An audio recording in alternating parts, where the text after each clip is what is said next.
warahmatullahi wabarakatuh. Saya Lintang akan memandu jalannya talk show SOS Story of Safety. Stay safe and keep it cool. Nah, kali ini kita kedatangan narasumber yang pasnya kece abis dan buat safety ini makin penasaran. Ada yang tahu? Siapa tuh? Jadi, beliau ini lahir di kota yang terkenal dengan julukan Kota Pahlawan.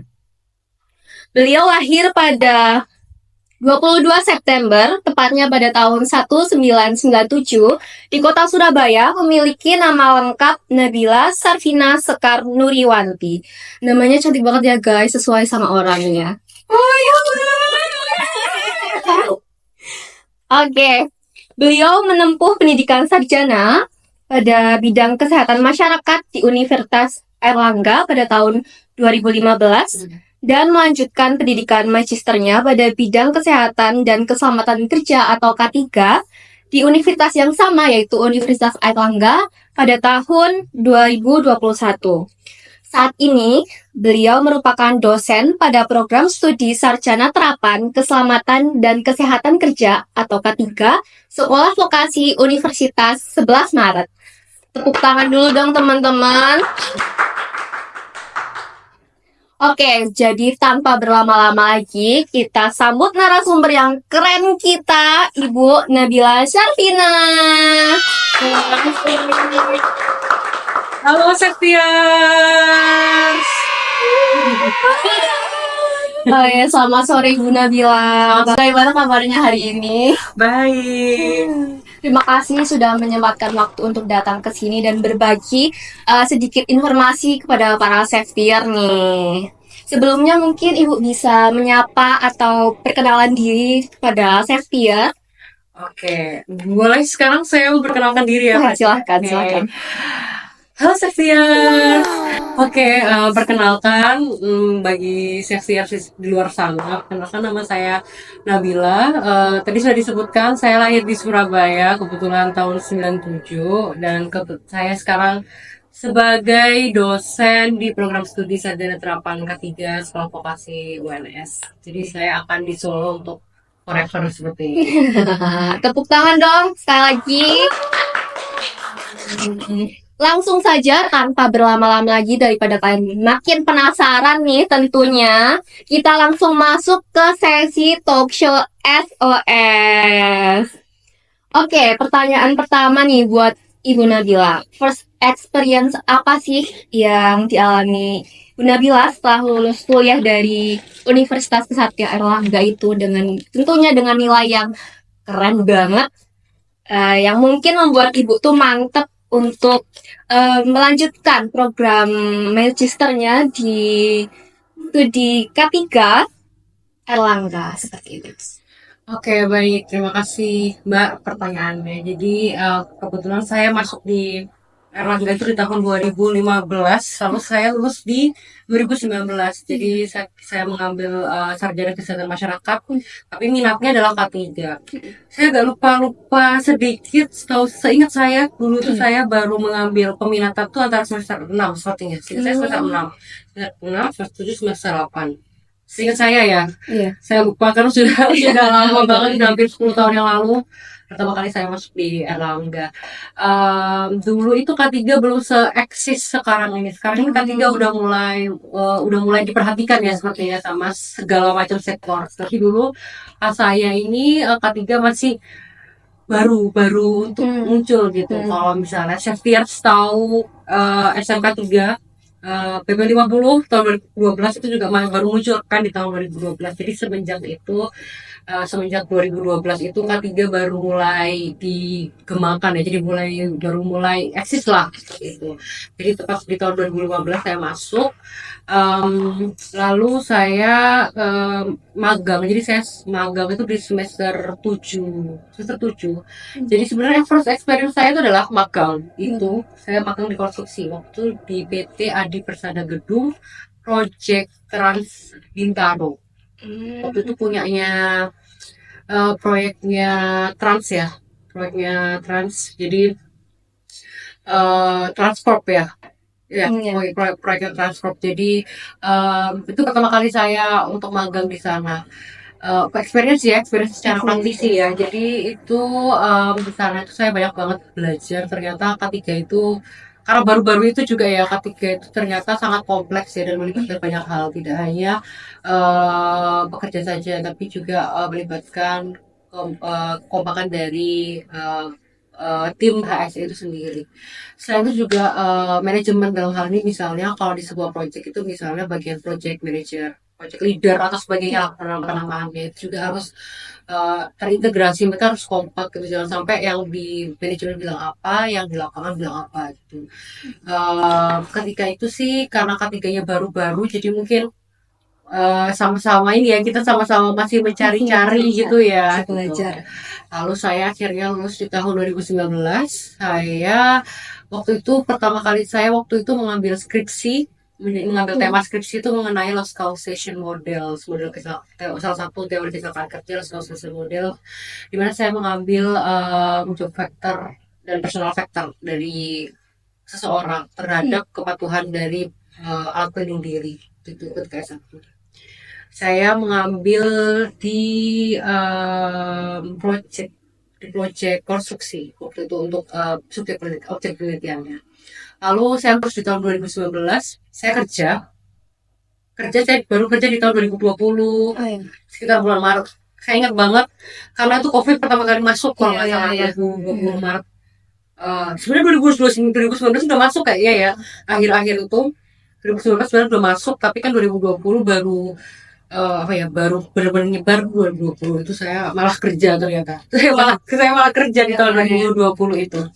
Jadi itu saya bekerja di namanya PT Anugerah Tida Pradana. Jadi merupakan konsultan dari pemeliharaan sensor di jembatan Suramadu yang menghubungkan Pulau Jawa dan Pulau Madura itu. Gitu.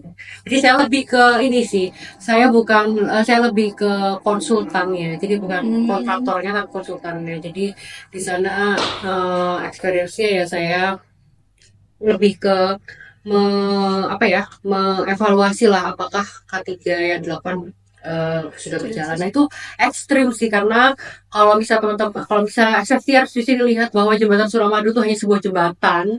Sebenarnya itu tidak. Sebenarnya itu karena namanya juga jembatan pinter ya kalau nggak salah. Jadi itu jembatan pinter masih terpanjang ya kayak di Indonesia ya atau yang membelah pulau lah antar pulau itu dulu pertama kali kan waktu itu di tahun 2000 sekian itu. Nah itu sebenarnya jembatan itu kan dilengkapi banyak sensor angin, sensor gempa bumi, sensor yang bagi angin, gempa bumi dan sebagainya. Karena kenapa harus dilengkapi sensor itu? Karena kan dia melewati pulau. Bayangkan aja kalau bisa terjadi gempa bumi dan sebagainya pasti nanti. struktur itu takutnya berubah gitu. Nah itu takutnya ibaratnya membahayakan pengguna jalan yang mau dari Surabaya ke Madura maupun sebaliknya. Nah itu sebenarnya itu harus dipelihara karena kalau itu akan rusak sensor kalau nggak dipelihara kan ya akan rusak ya. Nah itu sebenarnya di sana ada pekerjaan kompleks banget itu karena lingkungan kerjanya tuh bekerja di ruang terbatas atau confined space di mana keluar masuk itu cuma dengan satu manhole atau lubang manusia, lalu pekerjaan ketinggian. Jadi sebenarnya Suramadu itu bisa dinaikin sampai puncak. Nah itu pekerjaan ketinggian itu juga sangat ekstrim di sana karena angin ya, hubungannya sama angin di tengah laut, angin di tengah laut. Karena kita nyetir aja bisa tiba-tiba setirnya kebelok sendiri gitu. Jadi itu kerasa di setir aja kerasa apalagi di ketinggian.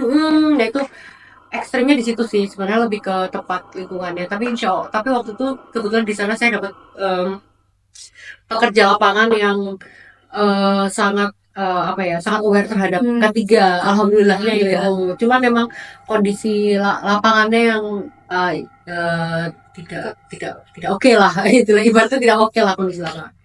Lalu di tahun 2021 saya memutuskan untuk S2. S2 saya ngambil di UNER, S2 K3. Alasannya karena sama-sama di Surabaya, jadi saya mau ngambil lagi di Erlangga. Nah itu fokus saya bekerja sambil berkuliah. Jadi saya mau ngambil double pekerjaan ya, ibaratnya bekerja iya, berkuliah iya gitu. Jadi termasuk seterusnya sampai dengan magang tetap S2 pada saat ada magang sampai dengan tesis, pengambilan tesis juga di tempat kerja saya gitu. Jadi kalau dilihat secara lapangan itu sih first experience ya, first dan second experience. Nah, third experience-nya setelah saya selesai kerja di sana, saya 2024 saya keterima di UNS sebagai dosen di sarjana terangkat 3. Itu secara gambaran umumnya sih. Oh, baik seperti itu. Nah, untuk Ibu sendiri itu hambatan ketika di era pandemi, apalagi bekerja di sektor konstruksi kan. Dan Ibu tadi bilang juga pekerjaannya juga membutuhkan masuk ke ruang terbatas seperti itu. Nah, itu kendalanya tuh apa? Oke, kendalanya sebenarnya ketika COVID itu lebih ke ini ya, keterbatasan dalam pekerjaan ya. Jadi jadi ketika COVID itu kan kita diberlakukan PSBB ya. Iya, PSBB itu lockdown. lockdown gitu kan. Jadi pembatasan pergerakan manusia lah itu. Yang bikin sulit itu sebenarnya gini, kita harus bekerja shift-shiftan akhirnya. Dibuat shift, tidak boleh banyak orang satu kantor tuh masuk. Nah, itu yang membuat sulit karena kita harus swab ya, swab antigen. Jadi setiap mau masuk kantor kita tuh harus swab dan harus menyertakan surat swab tersebut. Rapid ya dulu dari darah itu rapid test itu ya. Kita harus menyertakan surat tersebut setiap mau masuk. Itu yang bikin sulit karena 1 minggu itu kita digilir terus. Nah, selain itu kan nggak cuma saya aja ya atau pekerja di lapangan, ada juga operator itu 24 jam. Jadi 24 jam itu ada 3 shift ya, dari shift pagi, shift sore, sama shift malam itu terbagi. Nah, itu yang bikin repot itu karena dan kita tuh melewati Surabaya dan Madura ya. Jadi sisi ini kita flashback dikit, jadi sisi sini dan di sini itu semuanya ada polisi. Ada petugas kesehatan dan polisi. Kebetulan tempat karantina Jawa Timur tuh ada di belakang kantor saya. Karantina COVID aja Jawa Timur di belakang kantor saya. Jadi di sisi Surabaya ada polisi, di sisi Madura ada polisi. Jadi setiap kita lewat Jadi setiap kita lewat di jembatan itu kita harus memberikan surat bebas COVID. Surat bebas COVID itu yang sebenarnya kendala banget karena jadinya pekerjaan lambat secara ya pokoknya semua jadi melambat banget. Terus kalau manhole itu tidak ada masalah ya karena di dalam situ meskipun nggak COVID pun kita cuman terbatas itu sekitar 4 sampai 5 orang yang boleh masuk manhole. Sisanya nggak boleh lah. Rata-rata memang 4 sampai 5 orang. Kadang-kadang cuma 3. Jadi pas COVID tuh sebenarnya aman sih karena masuk cuma 3 orang, 1, 2, 3 orang gitu. Dan manhole-nya itu kan panjang ya dari ujung sana ke ujung sana. Jadi tidak terlalu bermasalah. Kalau masalah di dalam proyeknya sendiri ya, yang buat masalah adalah mobilisasi kita ke sana karena itu kita melewati 2 kabupaten kota kan, punyanya kota Surabaya dan Madura. Nah, itu ya karena ya itulah kita yang membuat sulit mobilitasnya aja. Kalau pekerjaan sih ya lebih slow, jadi lebih slow down itu ya sih yang mengganggu stabilitasnya perusahaan ya atau proyek itu. Cuman secara di lapangan alhamdulillah nggak terlalu bermasalah sih. Itu hanya sip aja. Oke. Nah, Bu Nabila ini kan memiliki pengalaman pekerjaan konstruksi tadi sebelumnya. Selama beberapa tahun, menurut Ibu nih, perbedaan saat bekerja praktisi di lapangan dan juga saat sekarang menjadi dosen itu apa? Oke. Menurut saya itu terlihat jelas banget ya antara pekerja di lapangan sama dosen. Dosen itu kita bisa teoritis banget. Semua based on book, semua based on artikel, publikasi, apapun itu. Tapi kalau di praktisi di lapangan itu semua berdasarkan masalah. Jadi kita lebih ke problem solvingnya di lapangan gitu kalau sebagai praktisi.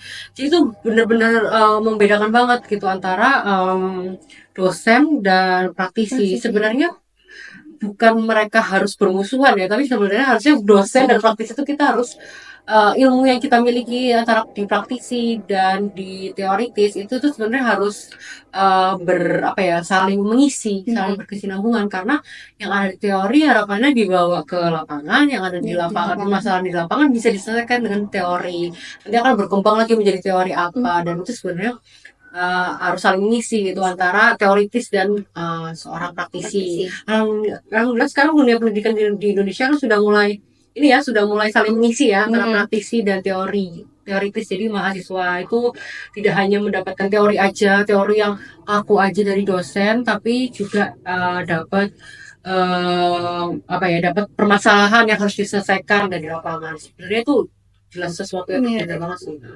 Dan kalau dosen kan yang dihadapi ini mahasiswa nih, kita ngajarin, kita ngajarin mahasiswa. Kalau di konstruksi kan kita mengajarnya ke, bukan ikut konstruksi ya, maksudnya industri kita mengajarnya ke, mengajari para pekerja lah ibaratnya. Itu ya sebenarnya sama-sama mengajar sih.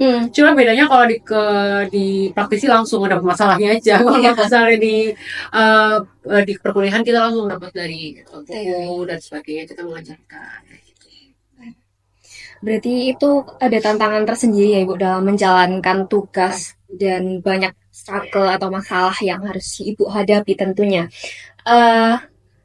Cara mengatasi atau tips and trick mengatasi struggle di dunia praktisi atau di sekarang di akademik itu bagaimana?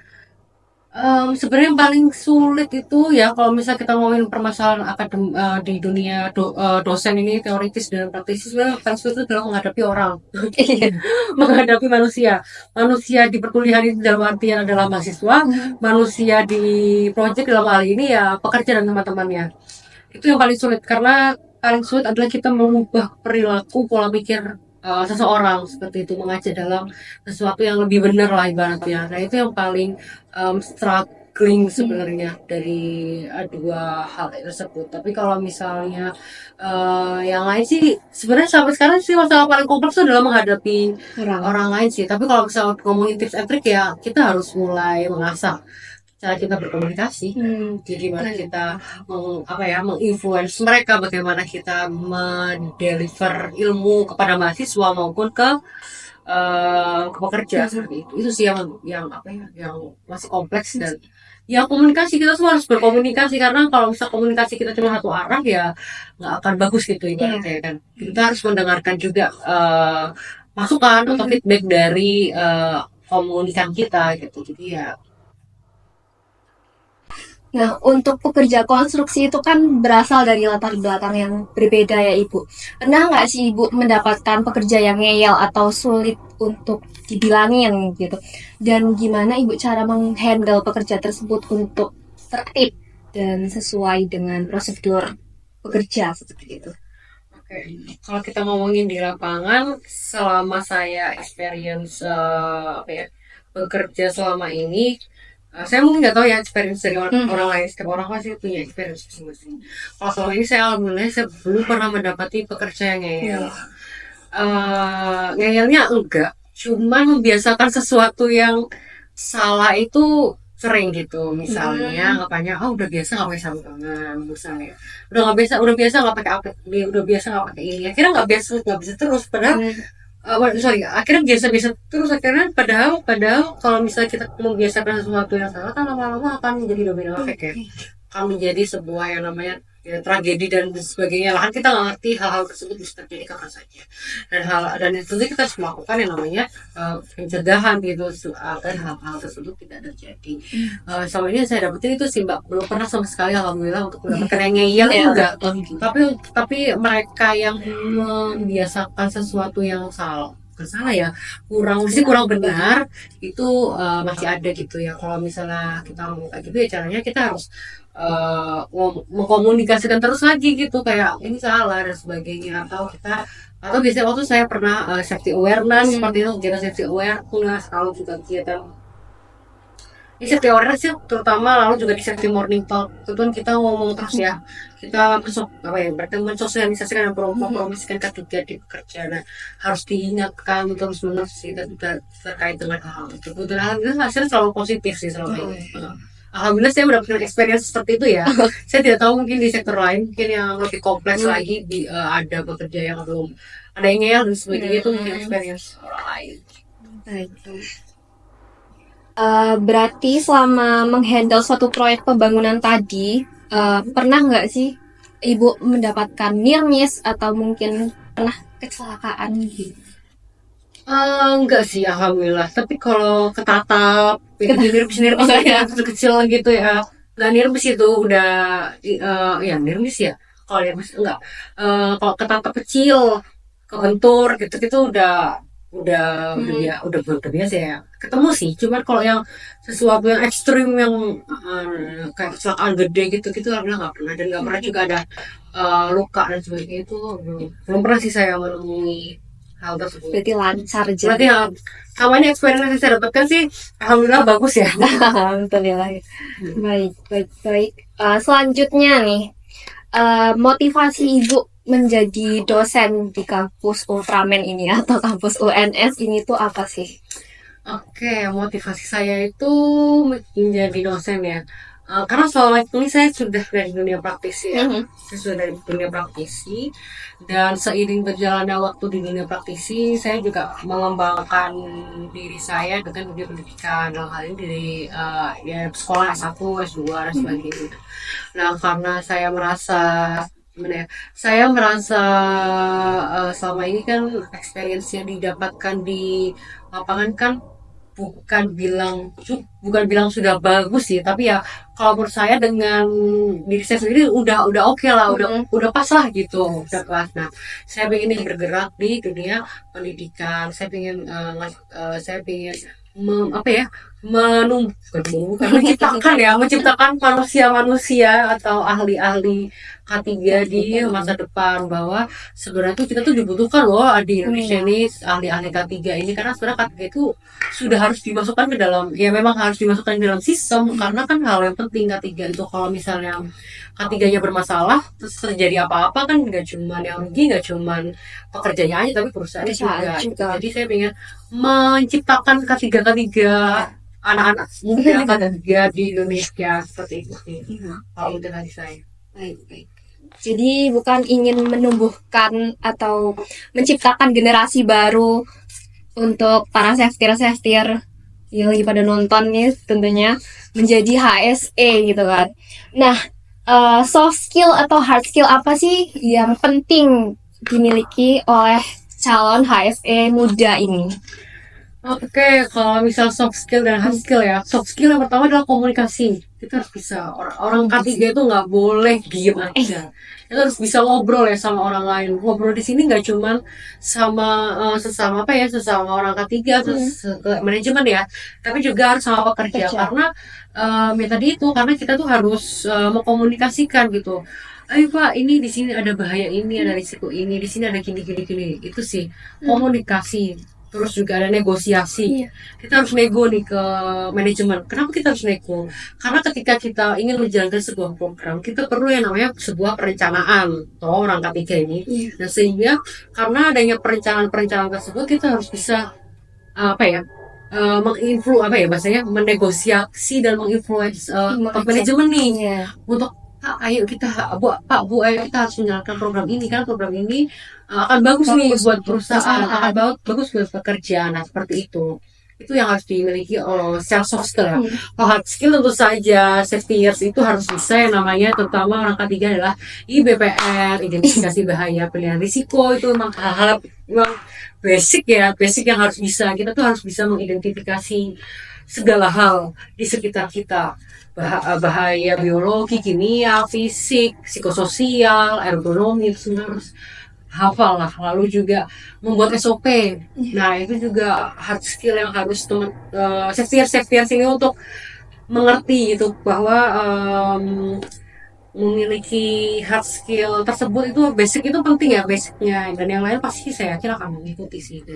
Yang penting itu basicnya kita dikuatin dulu. Kalau basicnya nggak kuat, kita nggak akan bisa jalan. Berarti komunikasi itu adalah kunci ya berarti Ibu. Kan kita bekerja itu dengan manajer dan juga pekerja, jadi kita harus membangun networking juga kan Ibu. Nah, jadi ada nggak sih tips and trick untuk membangun networking saat kita bekerja nanti? tips and trick untuk membangun networking ketika kita bekerja. Tips and triknya adalah ya itu lagi komunikasi lagi. komunikasi. Kita kalau diam-diaman kan ibaratnya gini ya Mbak, kalau misalnya kita diam-diaman bisa diam-diaman sama temennya nggak akan menghasilkan apa-apa kan. Iya. Tapi kalau kita bisa ngobrol, kita bisa berkomunikasi dengan orang lain, misalnya kita nggak kenal nih awalnya di sebuah project, misalnya kita nggak kenal sama orang ini, akhirnya kita kenalan nih, oh iya gini-gini, kita lama-lama bisa sharing mengenai K3 dan sebagainya. Nah itu kan juga bagian dari untuk networking. Lalu juga ikutan seperti komunitas, community, atau misalnya nanti kalian misalnya sektor sekolah lagi itu ketemu lagi dari banyak banget sektor, ada sektor penambangan, perminyakan, konstruksi, apalagi manufaktur dan sebagainya, ketemu lagi jadi satu. Itu juga bagian dari networking gitu. Lama-lama semua akan terjalin seiring berkembangnya kita juga gitu. Kalau kita berkembang seperti kita mengasah komunikasi kita, mengasah kita gimana cara ngobrol sama orang lain, gimana cara kita menginfluence orang lain, tuh saya yakin pasti akan networking itu akan jalan sendiri gitu. Karena semakin kita sering bertemu, sering ngobrol sama orang kan kita akan menjalin hubungan gitu. Karena bisa jadi awalnya kenalan A dan B, kita berkenalan, nanti ketemu B ternyata temennya C, temennya D, E, dan itu nanti akan muncul yang namanya networking gitu ya. Tetap komunikasi itu tetap hal yang penting untuk orang kerja. Baik. Sebelumnya Ibu kan sudah bekerja di konstruksi, lalu sekarang di bidang akademik. Ibu ada tertarik dengan sektor lain atau gimana gitu nggak? Selain itu ya, selain dua itu ya. Iya. Kalau dibilang tertarik sama sektor lain, sepertinya saya suka tidak tertarik. saya suka tidak tertarik. Jadi maksudnya dalam hal ini adalah kalau di dalam K3 saya rasa ini sudah saling mengisi ya antara praktisi dan teoritis untuk saya gitu. Jadi kalau kita mau pindah shifting karir, kalau yang dimaksud adalah kita harus pindah ke karir lain, saya rasa enggak, karena di dosen pun, selain sebagai dosen ini kita juga ketemu banyak ini ya, perusahaan juga ya. Karena kita juga melakukan tridharma perguruan tinggi kan, penelitian, pengabdian, dan itu kan berhubungan juga sama masyarakat maupun masyarakat secara luas dalam hal ini ya, maupun masyarakat pekerja sendiri gitu ataupun industri. Nah itu kan kalau dibilang kita mau saya mau tertarik hal lain sih enggak, tapi kalau untuk mengembangkan di K3-nya sendiri sih ya kita harus selalu berkembang, karena kan K3 itu akan selalu jalan terus gitu. Oke, baik. Itu dia tadi informasi yang keren-keren banget ya, dan sungguh informatif tentunya. Sekarang kita akan masuk ke sesi berikutnya, yaitu sesi tanya jawab dengan para audiens. Sebelumnya, apakah ada yang ingin bertanya? Oke, silahkan. Nah, permasalahan apa yang di lapangan ini yang pernah Ibu hadapi dan gimana cara nge-handle-nya selain dari sisi pekerja atau kayak tiba-tiba atau ada bencana alam atau gimana gitu? Adakah sesuai dengan pengalaman? Langsung dijawab atau ditampung dulu pertanyaannya? Mungkin Ibu Langsung jawab. Iya.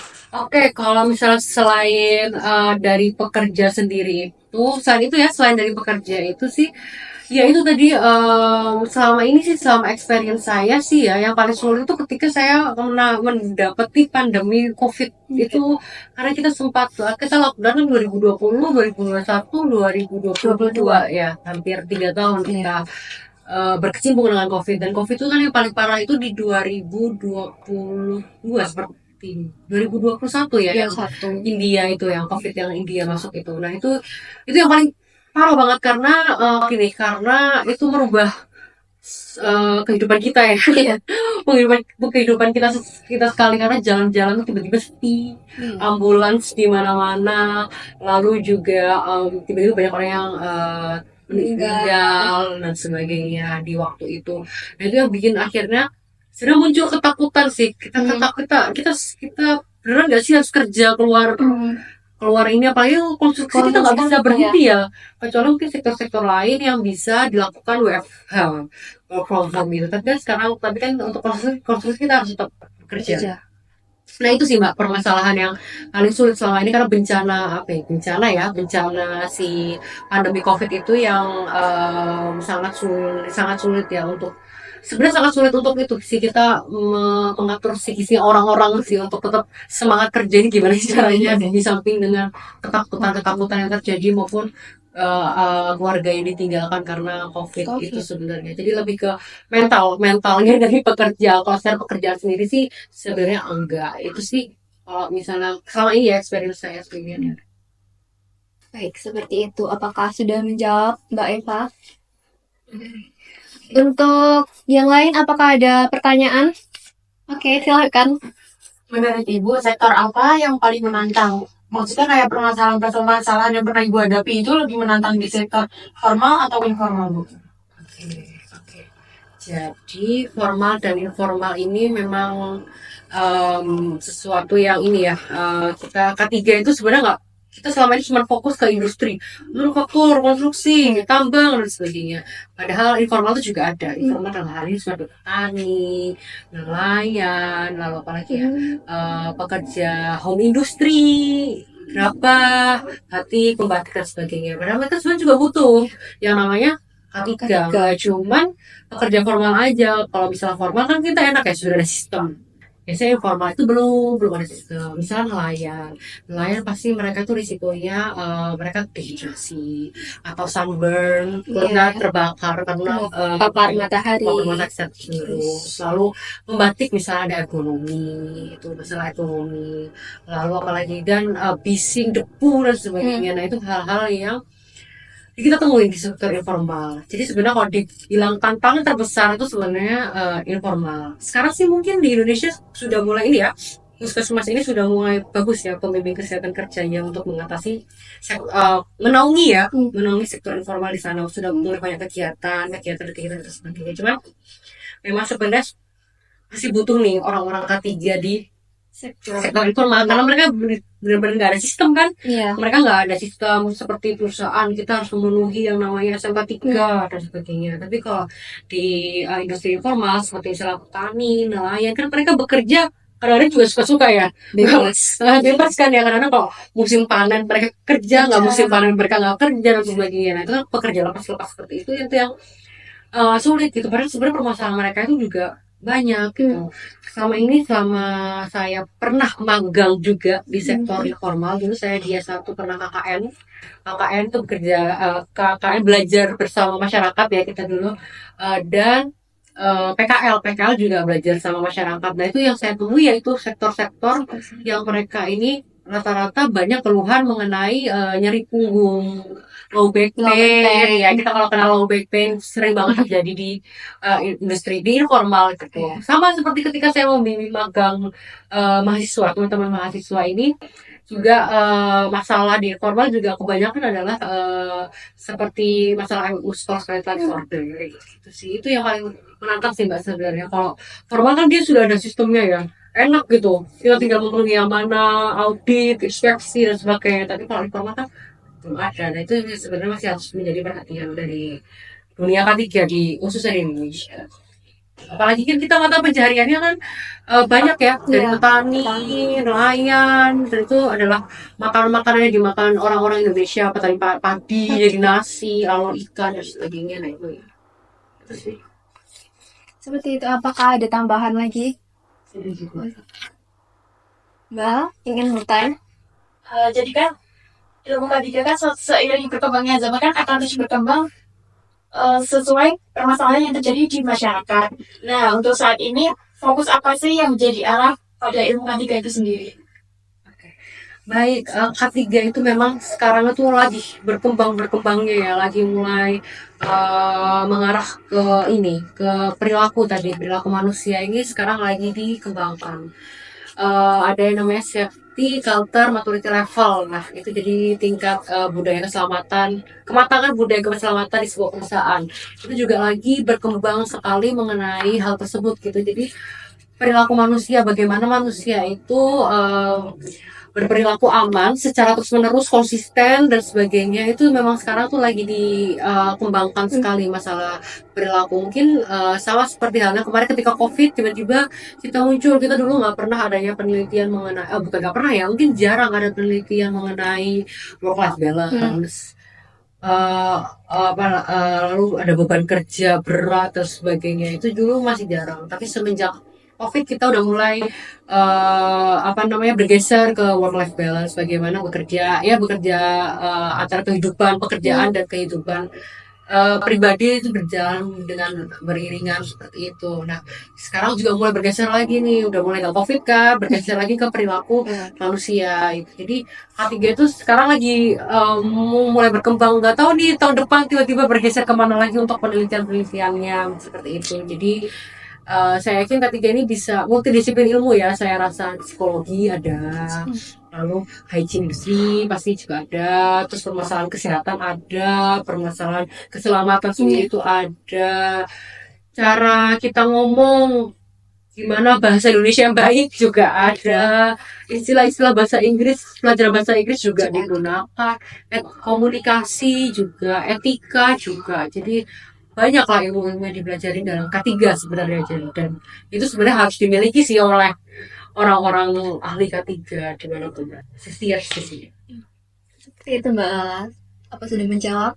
Sudah, Mbak Rita. Oke. Ada pertanyaan lain? Oke, untuk terakhir nih Bu, pesan dan kesan untuk para calon HSE muda dan para savior ini tentunya untuk menghadapi dunia kerja nantinya, itu apa? Pesannya adalah kita harus selalu berkembang, jangan stuck terus, karena kalau misalnya kita stuck terus kita akan di situ-situ aja. Sementara semuanya tuh teknologi sekarang kita sudah mulai berkembang, keilmuan dan sebagainya sudah mulai berkembang. Kalau kita hanya diam, stuck dan tidak mengikuti perkembangan keilmuan zaman teknologi, ya kita nggak akan bisa maju gitu. Kita akan kalah, kita bahkan akan terkalahkan sama teknologi. Seperti itu. Nggak tahu lagi kalau bisa tiba-tiba K3 suatu saat semuanya dalam bentuk teknologi, kan kita juga nggak ngerti lagi. Jadi harusnya teknologi itu berjalan, dia membantu manusia, bukan akhirnya dia mengontrol manusia seperti itu. Jadi harapannya adalah pesannya adalah kita harus ini ya teman-teman, Saviors, kita harus berkembang terus menerus. Kita nggak boleh cuman, kalau bagi yang mahasiswa ini, kita nggak boleh cuma belajar dari perkuliahan aja, tapi juga bisa belajar dari hal lain, dari di sekitar kalian, dari masyarakat dan sebagainya. Nah, itu sih kalau misalnya, dan tentu saja sertifikasi itu, kalau misalnya K3 itu kita harus sertifikasi terus menerus gitu, biar ilmunya itu selalu update gitu. Gitu. Karena kan nanti kan peraturan K3, ISO dan sebagainya kan terus ya terus berganti-ganti lah, terus update sendiri. Dulu kita cuma belajar SMK 3, sekarang ada lagi sistem manajemen keselamatan konstruksi, nanti ada lagi sistem yang lain, kan kita nggak akan pernah tahu nih sektor mana lagi yang akan membuat sistem itu. Jadi kita harus selalu berkembang biar kita bisa bisa terus maju, Jangan stuck terus ya. Itu dia tadi ngobrol seru kita bareng Bu Nabila, yang pastinya banyak info menarik dan berguna banget untuk kita, ya kan Savior. Terima kasih banyak ya Ibu sudah meluangkan waktunya dan berbagi ilmu buat kita. Oke, sayangnya nih waktu kita udah habis. Tapi semoga informasi tadi dapat berguna dan bermanfaat untuk kita nih Savior, dan kalian lebih aware lagi terhadap dunia safety.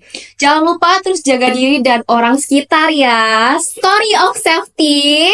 Stay safe and keep it cool.